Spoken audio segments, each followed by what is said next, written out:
Bonjour à tous, c'est Dan. Et le petit yaourt. Aujourd'hui on se retrouve pour une nouvelle vidéo de musique puisqu'on va revenir sur les albums sortis au mois de mai. Et on commence tout de suite par les albums qui nous ont bien plu. Et on commence avec le nouvel EP des Strung Out qui s'appelle Blackout the Sky. C'est sorti le 11 mai et Strung Out c'est un groupe que j'aime beaucoup, c'est un groupe américain de punk rock formé en 1992 et ils sont dans un style très mélodique avec un son assez particulier. Du coup ça m'avait vachement intrigué quand ils avaient annoncé la sortie d'un EP acoustique, sauf qu'au final c'est un peu plus qu'un EP, c'est presque un album, il y a 8 morceaux, et c'est aussi un peu plus qu'acoustique puisqu'il y a pas mal de sonorités électriques. Du coup on se retrouve avec 8 morceaux, 6 titres inédits et 2 arrangements acoustiques. Du coup contrairement à beaucoup de groupes qui sortent des productions acoustiques, là c'est assez différent, c'est vachement travaillé, que ça soit au niveau des textes ou des compos. Alors oui on a des morceaux exclusivement acoustiques, mais il y a aussi des morceaux qui mélangent acoustique et électrique. Et du coup ça fonctionne super bien, il y a pas mal d'instruments hyper variés, que ce soit au niveau des cordes, des pianos, il y a pas mal de percussions assez différentes aussi. Et au niveau de la guitare, ça emprunte à pas mal de styles différents, que ce soit folk, musique traditionnelle orientale, musique celtique, country aussi. Et du coup sur tout cet EP il y a un gros travail sur l'ambiance un peu post-apocalyptique, ambiance de fin du monde, mais il y a aussi des morceaux un peu plus légers, un peu plus frais, et pourtant ils sont tout aussi travaillés. Et du coup ce qu'il y a bien avec Strung Out c'est la voix du chanteur qui est vraiment super belle, avec beaucoup d'amplitude. Il arrive à bien gérer les passages assez posés et d'autres qui sont beaucoup plus puissants, et puis il y a surtout un bon travail sur les chœurs. Et du coup en parlant de chœurs, c'est mon coup de cœur du mois.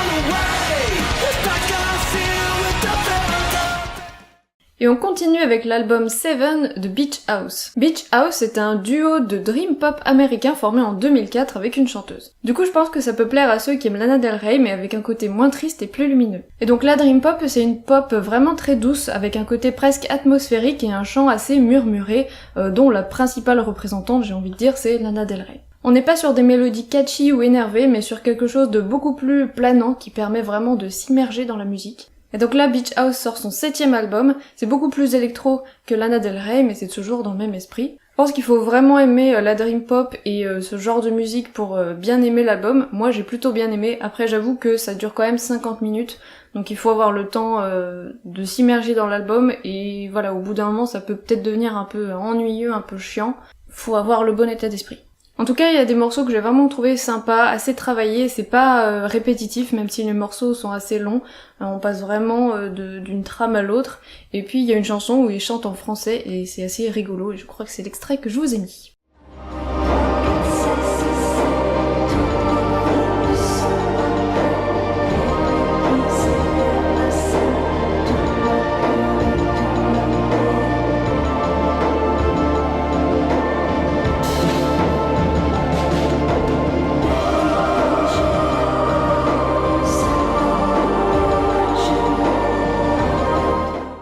Et on continue avec le nouvel album des Ballads and Octane, Waking Up Dead, sorti le 25 mai. C'est un groupe de hard rock américain formé au début des années 2000 et là ils reviennent avec un 7ème album. C'est vraiment un album qui a la patate, il y a 10 morceaux, 33 minutes, ça va assez vite. Et du coup l'album commence super bien avec un morceau bien énergique et bien entraînant, d'ailleurs c'est l'extrait qu'on vous met juste après, et ensuite ça continue dans cette lignée avec un son hyper chaud, un album qu'on a envie de mettre dans la voiture quand on va sur la route du Hellfest. C'est un hard rock qui balance bien et d'ailleurs il est un peu teinté de relents punk rock. C'est peut-être pas l'album le plus original, mais en tout cas il est vraiment bien travaillé, il est assez efficace et du coup il colle bien à l'été qui arrive.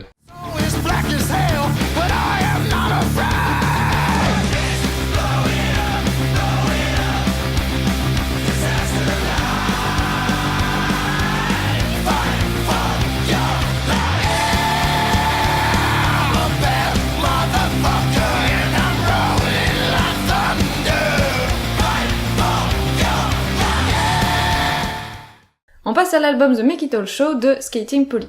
Skating Polly, c'est un groupe de rock américain entièrement féminin formé en 2009 et on peut dire qu'elles font partie du mouvement des Riot Girls. Si vous savez pas ce que c'est les Riot Girls, je vous invite à aller voir mes vidéos Rocking Girls où je présente plein de groupes de rock féminin que j'adore et Skating Polly devrait en faire partie. Donc le mouvement des Riot Girls, c'est un mouvement qui rassemble des groupes de punk féminins, des groupes vraiment militants et engagés et enragés, avec notamment Babes in Toyland ou encore Bikini Kill.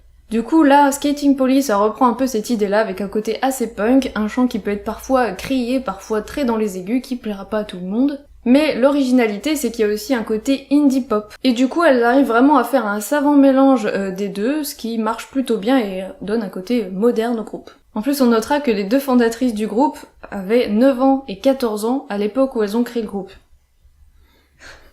Genre 9 ans quoi. Du coup, elles sortent ici leur 5e album et moi je l'ai beaucoup aimé comme leurs autres albums. Comme je l'ai dit, ça reprend du punk avec de l'indie pop, avec des refrains bien catchy, assez énergiques. Une voix très plaisante, même si elle est assez fluette, sa voix, moi j'aime beaucoup. Voilà, c'était très bien.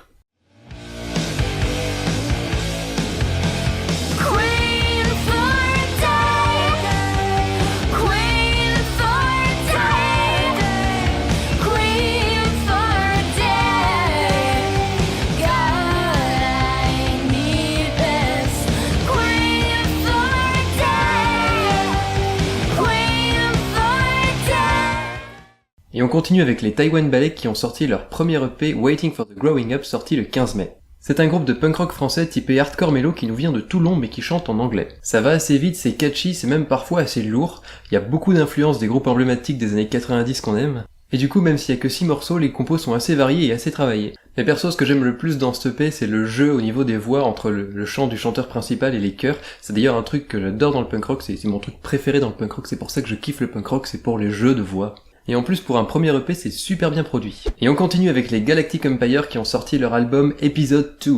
C'est sorti le 4 mai et c'est un album de reprise des musiques des films Star Wars, mais en version métal. Bon, moi je suis un gros fan de Star Wars, alors forcément j'étais intrigué, et en fait c'était super cool. Ça donne vraiment une bonne ambiance assez épique, c'est idéal quand on joue, quand on lit ou quand on bosse, pour se faire une ambiance Star Wars épique. Par contre, il y a pas mal de morceaux qui peuvent un peu rebuter parce que c'est un poil technique, mais le meilleur morceau, je pense que c'est le thème de Rey qui a été composé pour Star Wars 7 et qui est vraiment super bien fait et c'est le plus accessible et c'est vraiment trop bien. Allez écouter au moins ce morceau. On continue avec l'album de Beach Slang qui s'appelle Everything Matters But No One Is Listening. Beach Slang, c'est un groupe américain d'indie punk qui là sort un album acoustique et pour le coup ils ont changé de nom et ils se sont appelés Quiet Slang. Du coup là c'est leur 3e album et ça reprend donc certains de leurs morceaux en version acoustique avec notamment du piano et des violons. Du coup c'est vraiment, c'est très joli, c'est très calme et très reposant et j'ai vraiment beaucoup aimé. C'est tout pour les tops, on passe au bof. Frank Turner a sorti un nouvel album le 4 mai qui s'appelle Be More Kind. Frank Turner c'est un chanteur de folk anglais qui évolue en solo depuis 2005 et là il nous sort son 7e album. Et même s'il fait de la folk, il y a toujours un petit côté punk et un peu subversif qu'on aime bien chez lui. D'ailleurs, il avait commencé comme chanteur dans un groupe de post-hardcore. Ce qu'on aime bien chez Frank Turner, c'est quand il fait des morceaux assez péchus, ce qu'on retrouve sur cet album avec 1933. On retrouve des compos qui fonctionnent assez bien avec des bonnes instrus folk, notamment avec de l'harmonica. Et puis sur cet album, il y a aussi des morceaux assez politiques, comme par exemple le titre Make America Great Again, qui est une chanson avec laquelle il arrive à transformer cette phrase en un message assez positif. Et puis quand il a de la puissance dans sa voix, j'aime bien parce que ça fait penser un peu à Against Me.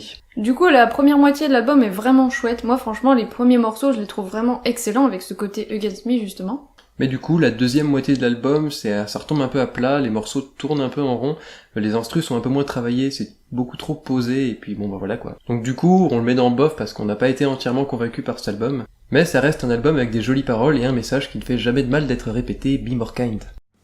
Outside it's 1933, so I'm hitting the bar, and I don't know what's going on anymore. The world outside is burning with a brand new light, but it isn't one that makes me feel warm. Don't come mistaking your house burning down for the dawn. Don't come mistaking your house burning down for the dawn. On continue avec le groupe Five Finger Death Punch qui sort un album qui s'appelle Justice for None. C'est un groupe de heavy metal voire de groove metal américain formé en 2005. Et du coup, eux aussi ils sortent ici leur 7e album. Perso c'est un groupe que j'avais jamais écouté, je pensais pas du tout que c'était ce style-là et en fait j'ai vraiment bien aimé avec la voix très grasse du chanteur qui me fait vachement penser à celle de Corey Taylor, le chanteur de Slipknot. Et ouais c'est plutôt sympa à écouter, alors c'est assez classique mais ça reste hyper efficace et bien fait. Pour les morceaux qui sont assez catchy et groovy, ça marche vraiment hyper bien, je les aime beaucoup, notamment l'extrait que je vais vous mettre juste après. Mais là encore, la seconde partie de l'album est un peu plus calme, elle est un peu plus ennuyeuse et elle retombe un peu à plat. En plus, juste avant de sortir cet album, ils avaient sorti un best-of sur lequel figuraient 2 morceaux qui se retrouvent sur l'album du coup, notamment une reprise de notre groupe un peu emblématique à nous, The Offspring, et leur morceau Gone Away. Et du coup, on n'a pas trop compris l'intérêt de cette reprise parce que elle est vachement oubliable, elle apporte pas grand chose à l'original. Et du coup, c'est un peu à l'image justement de cette seconde moitié de l'album, qui restera pas dans ma mémoire. Mais voilà, le début de l'album est plutôt sympa, donc vous pouvez aller l'écouter si ça vous plaît. Cause they never fucking knew me. Everybody seems like they're waiting for me to die. Talk shit behind my back, can't look me in the eye. They say I'm overrated, that I should have already faded. Give a shit about it all because I love to be so hated. All in all, it's a good life. I got what I want. I can't complain. I'm living the good life. On a aussi écouté le nouvel album de Dimmu Borgir qui s'appelle Eonian et sorti le 4 mai. C'est un groupe de black metal symphonique norvégien formé en 1993 et là ils sortent leur 10e album. Bon moi je connaissais pas trop Dimmu Borgir, j'avais écouté un ou deux morceaux vite fait comme ça et j'avais jamais vraiment accroché ni poussé le truc, mais comme il passe au Hellfest, on s'est dit qu'on allait pousser un peu l'écoute. Du coup j'aime bien le mélange entre le black metal et le symphonique, ça donne une grosse ambiance assez épique qui donne envie de faire des parties de jeux de rôle et puis j'ai trouvé ça assez marrant. Et du coup on ira les voir au Hellfest. On continue dans le metal avec l'album Sexorcism de Lordi. Lordi, c'est un groupe de heavy metal finlandais formé en 1992 qui, il y a 12 ans, remportait l'Eurovision avec leur titre Hard Rock Hallelujah. Merci parce que je m'en rappelais plus. La particularité de Lordi, c'est d'avoir des costumes assez impressionnants de monstres et d'être assez effrayants. Et du coup, ils sortent ici leur 9e album qui est probablement le plus controversé puisqu'il n'est pas censuré. Et ça, on le devine assez vite quand on voit la liste des titres avec des morceaux comme The Beast Is Yet to Come. De toute façon, le titre de l'album donne le ton, avec des morceaux parfois complètement débiles comme la chanson Romeo Ate Juliet, ate dans le sens manger. Et bon, on repassera pour la finesse sur d'autres titres, mais c'est Lordi quoi. Et en fait, moi j'avais jamais écouté Lordi et je pensais que c'était du black metal hyper bourrin, vu qu'ils sont habillés en monstre, tout ça machin. Et en fait pas du tout, puisqu'on est vraiment sur du heavy metal hyper facile d'écoute. Et par exemple, le deuxième morceau de l'album, tu changes juste la voix et t'as du Europe en fait. Puisqu'on a des claviers un peu années 80 et du coup c'est hyper sympa à écouter. Après c'est vraiment pas foufou, c'est pour ça qu'on l'a mis dans le bof, ça reste assez classique, c'est pas dingue, mais c'est plaisant et c'est une bonne découverte. Et puis au moins c'est rigolo.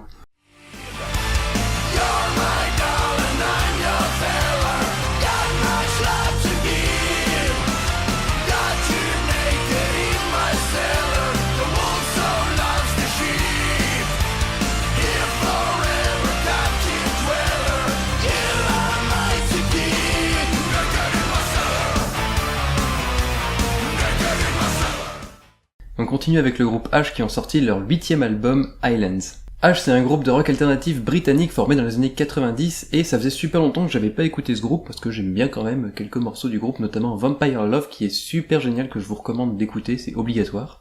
Et du coup quand j'ai vu qu'il sortait un nouvel album, je me suis dit que c'était l'occasion de m'y remettre un peu et j'ai été quand même un peu déçu. Parce qu'au final on a un pop rock assez classique, assez pouf pouf. Alors on a quand même quelques morceaux qui ressortent un peu du lot comme Annabelle ou Confessions in the Pool qui a des couplets vachement sympas. Mais sinon ça reste quand même un peu convenu dans un style Britpop assez aérien. Au final les morceaux les plus cool c'est les morceaux les plus calmes, mais c'est pas vraiment ce que je recherche du coup. Mais par contre les titres un peu plus énergiques tournent rapidement en rond, notamment le titre Buzzkill. Mais après je l'ai réécouté et finalement il passe quand même assez bien, donc je le recommande à ceux qui veulent de la Britpop assez posée, un côté un peu pop rock sympathique. Notamment si vous aimez bien The Servant.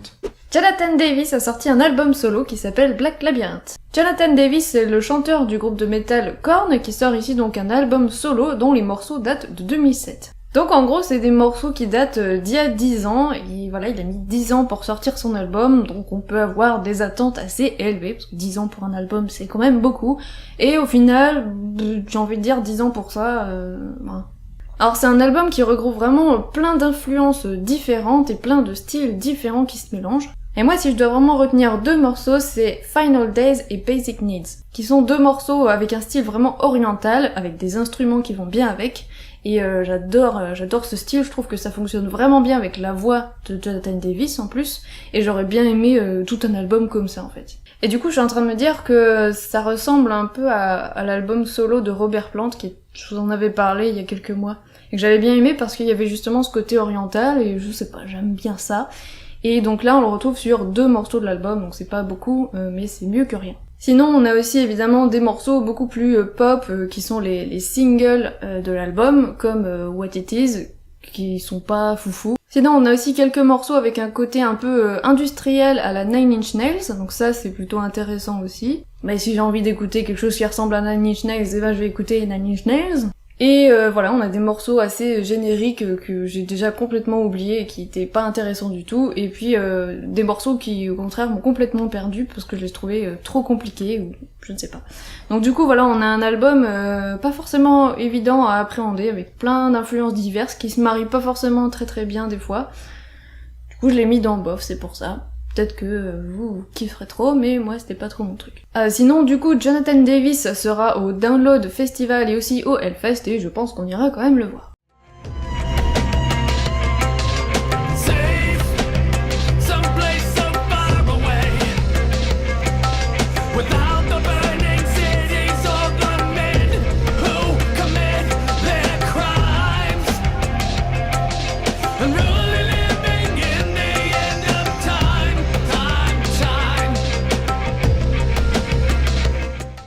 Du coup, c'est tout pour les bofs, et maintenant on passe au flop. Du coup, sans surprise, il y a le nouvel album des Arctic Monkeys qui s'appelle Tranquility Base Hotel and Casino. Arctic Monkeys, c'est un groupe de rock indé britannique, évidemment hyper connu, formé au début des années 2000 et qui sort ici son 6e album. Alors avant toute chose, on va dire qu'on n'est pas hyper objectif sur cet album parce que de base, on n'aime pas les Arctic Monkeys, enfin on n'aime pas leur musique, je sais pas, moi j'ai jamais accroché. Moi j'aime bien 2 morceaux. Ok, bon.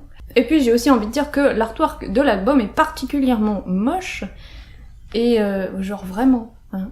Et du coup, comme on n'est pas du tout objectif, j'ai pas grand chose à dire dessus, si ce n'est que c'est décrit comme de la lounge pop, et du coup ça porte bien son nom, c'est-à-dire que moi, pour moi, c'est de la musique hyper générique qu'on met dans les fonds sonores, dans les restaurants ou dans les ascenseurs, ce genre de choses.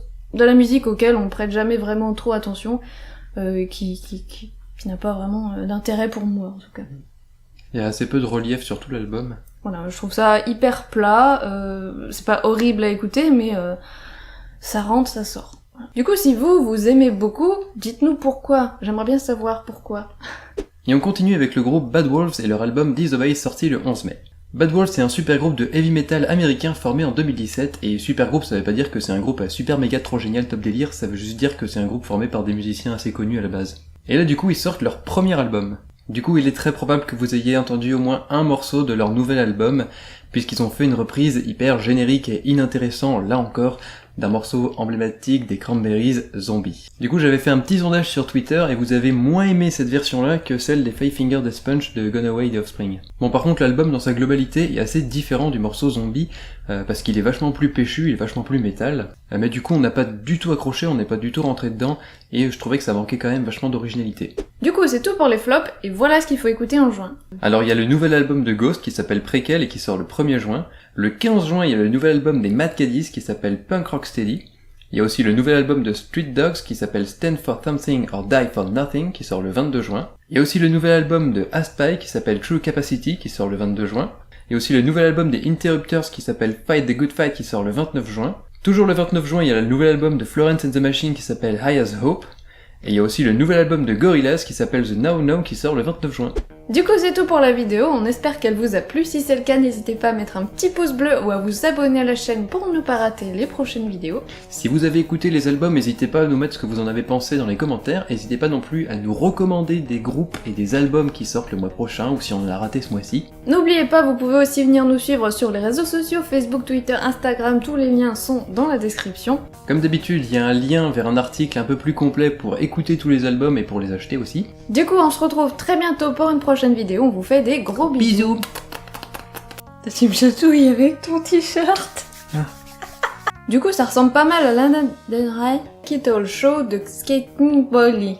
Un groupe de punk rock vraiment énergé. Quoi Et du coup même s'il y a que 6 piqûre morceaux, de moustique. ça va plus vite et c'est plus lourd. Donc là c'est une poule. Aïe. On continue avec l'album de Beach Slang qui s'appelle Everybody. Matters, everybody jump, jump, jump, jump, jump, jump, jump, jump. Alors il y a une... Voilà. C'est tout pour la vidéo, on espère qu'elle vous a plu. Si c'est le cas, n'hésitez pas à mettre un petit pouce bleu.